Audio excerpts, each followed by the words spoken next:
सभी को जय श्री राधे, जय श्री श्याम, जय श्री राधा वल्लभ। आज हम पुनः उपस्थित हैं एक नई कथा के साथ, एक नई ज्योतिर्लिंग की कथा के साथ। हमारा जो सत्र चल रहा था द्वादश ज्योतिर्लिंग का, उसी में आज हम चतुर्थ ज्योतिर्लिंग भगवान ओंकारेश्वर की कथा को श्रवण करेंगे। तो सबसे पहले जानते हैं कि भगवान ओंकारेश्वर कहाँ पे स्थित है, ओंकारेश्वर ज्योतिर्लिंग कहाँ पे स्थित है। ओंकारेश्वर ज्योतिर्लिंग मध्य प्रदेश में माता नर्मदा के तट पर है।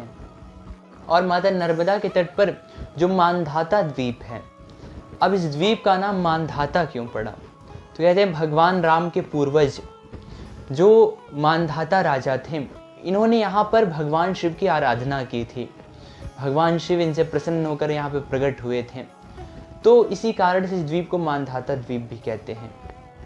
अब और इस द्वीप की एक और विशेषता है, यदि इस द्वीप को देखा जाए तो ये द्वीप ओम के आकार में बना हुआ है। इसी कारण से इस ज्योतिर्लिंग का नाम ओंकारेश्वर, एक कारण ये भी है क्योंकि ये जिस द्वीप पे ज्योतिर्लिंग विराजमान है वो द्वीप ओम के आकार में है। तो ऐसे स्थान पे, ऐसे रमणीक स्थान पे हमारे महादेव विराजमान हैं। तो अब आइए श्रवण करते हैं कि महादेव ओंकारेश्वर ज्योतिर्लिंग के रूप में कैसे प्रकट हुए।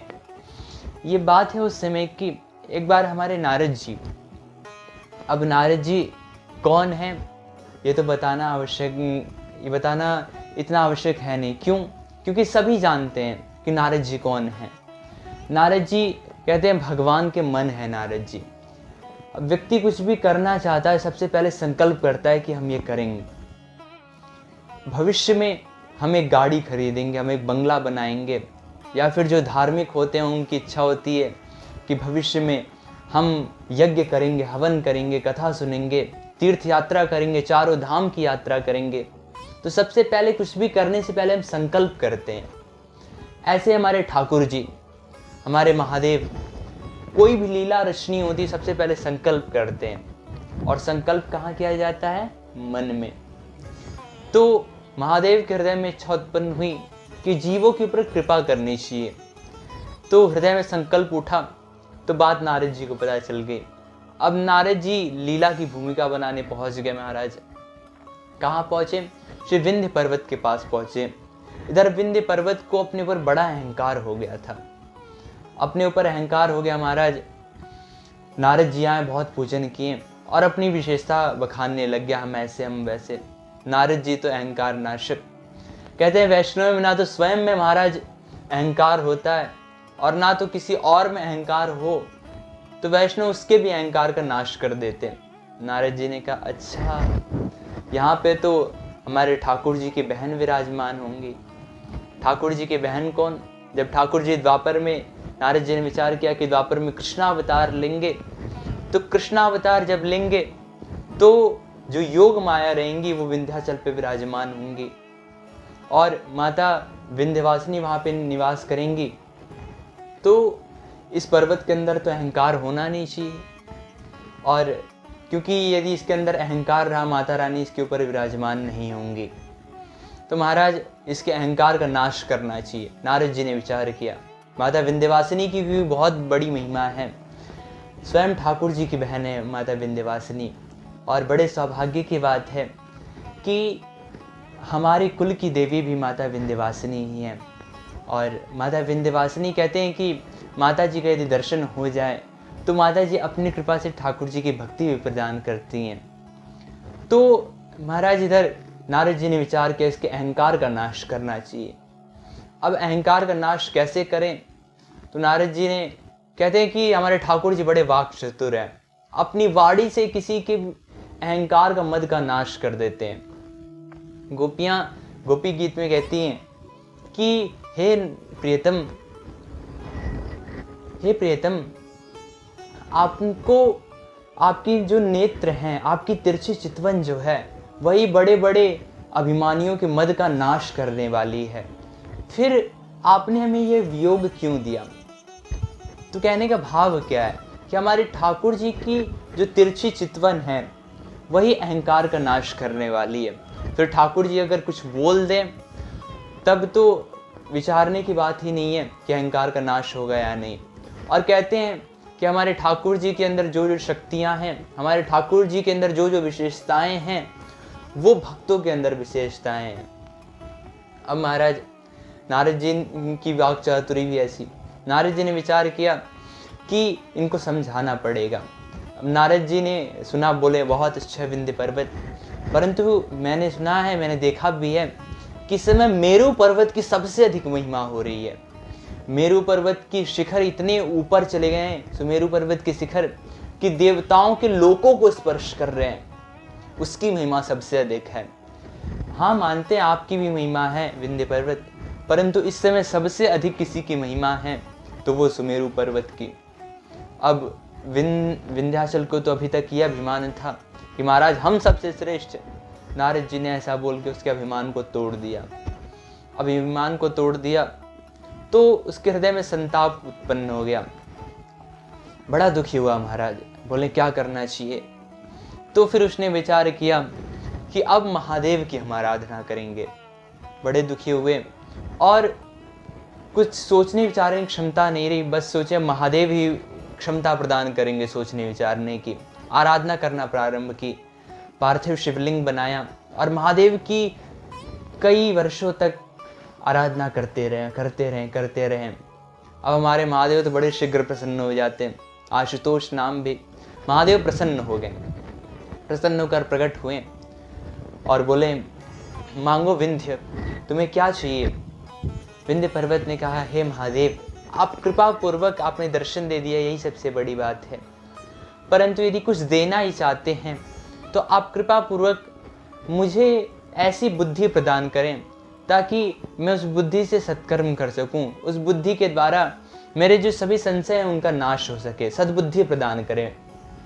महादेव ने तथास्तु कहा और विंध्य पर्वत की निष्कामता पे मानो महादेव रीझ गए और महादेव परम प्रसन्न हो गए और वहीं पे उसे अपना दर्शन लाभ देने लग गए, क्योंकि कहते हैं कि भगवान निष्काम भक्त से अधिक प्रेम करते हैं।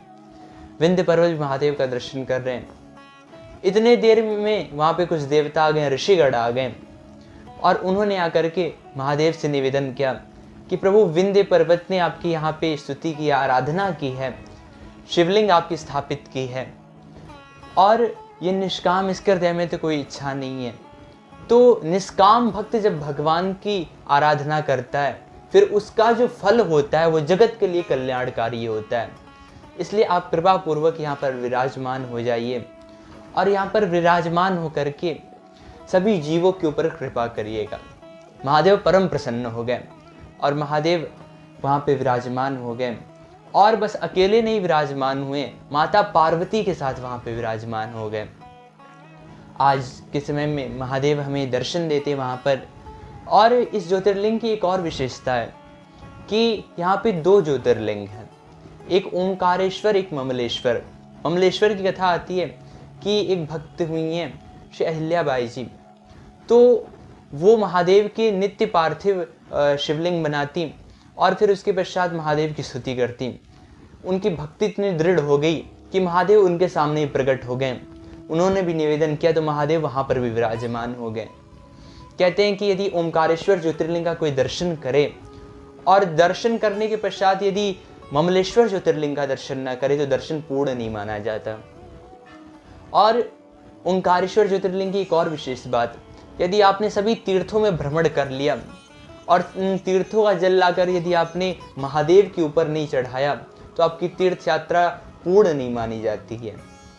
और ओंकारेश्वर की जो सबसे विशेष बात है कि आज भी महादेव ओंकारेश्वर में हर रात्रि आते हैं। कहते हैं वहाँ पे ऐसी सभी भक्तों की मान्यता है कि सभी भक्त वहाँ जब शयन आरती हो जाती है उसके पश्चात महादेव की सैया, महादेव और माता पार्वती की सैया सजती है और उस पर चौसर रखे जाते हैं। फिर जैसे सजाए जाते हैं चौसर वैसे चौसर सजाए जाते हैं। और सबसे विशेष बात महाराज कि जब सुबह मंगला आरती के लिए पट खोले जाते हैं, पूरी रात्रि मंदिर में एक पक्षी भी नहीं जाती है, परंतु जब सुबह मंगला आरती के लिए पट खोले जाते हैं तो जो चौसर रहते हैं वो बिखरे हुए मिलते हैं। बिस्तर देख करके, सैया देख के ऐसा लगता है कि मानो रात्रि में यहाँ कोई सोया हो। तो महादेव आज भी ओंकारेश्वर में आते हैं कहते हैं कि ओंकारेश्वर भगवान का दर्शन करने से समस्त प्रकार के पापों का नाश होता है और ओंकारेश्वर भगवान सभी जीवों के ऊपर कृपा करते हैं। महादेव से हमारी विनती है कि आप सभी जीवों के ऊपर कृपा करें और जो आपका दर्शन करने ना जा पा रहे हैं और आपकी कथा श्रवण कर रहे हैं, उनके हृदय में इच्छा है कि आपका दर्शन करें, उनके ऊपर कृपा करें और शीघ्रातिशीघ्र उन्हें दर्शन लाभ दें। और यदि आपके अंदर सामर्थ्यता है तो आप महादेव के ज्योतिर्लिंग ओंकारेश्वर ज्योतिर्लिंग अवश्य जाएं। इसी के साथ आज की कथा यही विश्राम होती है और अंततः आप सभी से हम निवेदन करना चाहते हैं कि यदि आपके आसपास कोई ऐसा धार्मिक स्थल हो जिसके विषय में अधिक लोग ना जानते हों, आपके हृदय में इच्छा हो कि उसके विषय में अधिक से अधिक लोग जानें और लोग भी जानें, तो कृपा पूर्वक उस स्थान की संपूर्ण जानकारी हमारे मेल आईडी पे भेज दें या फिर हमें व्हाट्सएप कर दें। हमें बड़ी प्रसन्नता हुई कि एक हमारे सब्सक्राइबर हैं नवदीप राणा जी, उन्होंने वो हिमाचल कांगड़ा के रहने वाले, हिमाचल प्रदेश कांगड़ा के रहने वाले हैं। उन्होंने हमारी वीडियो देखी और फिर वहाँ पे ब्रजेश्वरी माता हैं और अन्य भी मंदिर हैं। उन्होंने निवेदन किया कि आप कृपा पूर्वक वहाँ के विषय में भी वीडियो बनाएं। वहाँ जो ब्रजेश्वरी माता हैं, अन्य देवियों का मंदिर है, उनके बारे में वीडियो बनाएं और बताएं कि माता जी कितनी महिमा है। तो नवदीप राणा जी, हम शीघ्रातिशीघ्र ये सत्र विश्राम हो जाए, उसके पश्चात शीघ्रातिशीघ्र प्रयास करेंगे कि उसके विषय में भी एक वीडियो बनाएं और अधिक से अधिक लोगों तक वो जानकारी पहुंचाएं। आप सभी से निवेदन है कि आसपास कोई धार्मिक स्थल हो आपके, तो आप उसकी जानकारी हमें मेल कर दें ईमेल आईडी पे या फिर व्हाट्सएप पे भेज दें। इसी के साथ अपनी वाणी को यहीं पे विश्राम देता हूँ। अंततः सभी को जय श्री राधे, जय श्री श्याम, जय श्री राधा वल्लभ। बोली ओंकारेश्वर महादेव की जय। जय जय श्री राधे श्याम।